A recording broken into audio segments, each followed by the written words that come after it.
And if you're listening to this and you're starting the 40-day challenge, or if you're just somebody listening, like, you have to draw a line in the sand, and you have to make a decision. Do I want to live the rest of my life sick, fat, and nearly dead, and really just complaining about where it is that I wish I would have been? Or do I make the decision to say, today's the day that my health, my relationships, my marriage, whatever it may be, in this particular instance, my health, because it bleeds into everything else, today is the day that I'm making that decision. And then number 4 is that we have to have the discipline necessary to carry out that decision.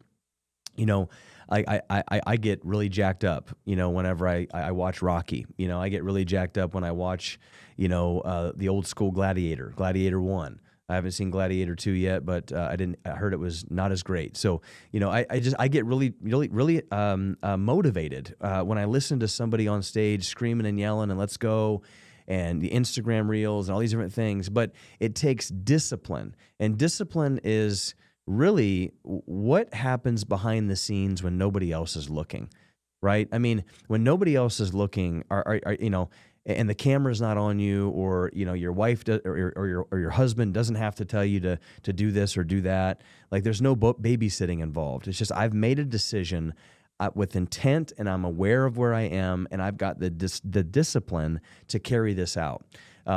Jesus was very disciplined whenever he went 40 days and 40 nights in the wilderness. And that's why, we chose 40 days, because it's very biblical. And he was disciplined with his food, with his mindset, with his spiritual health. And he did that because he wanted to be clear and focused for the mission that God had called him to. So we have to have discipline. We have to draw a line in the sand.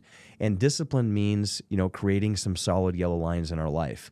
Maybe in order to have discipline, we have to have some accountability. Maybe we have to have some, iron sharpens iron kind of men or women in our life that are saying, hey, you need to stay away from that. Or maybe in order to have discipline, you need to take certain people out of your life, and you need to say, you know what, like, I can't hang out with you anymore because what the lifestyle that you're living is not conducive, and it's not good for me physically, spiritually, emotionally. I love you, but in this particular season, until I get where I need to be, I've got to take a step back. So awareness, intention, decision, discipline.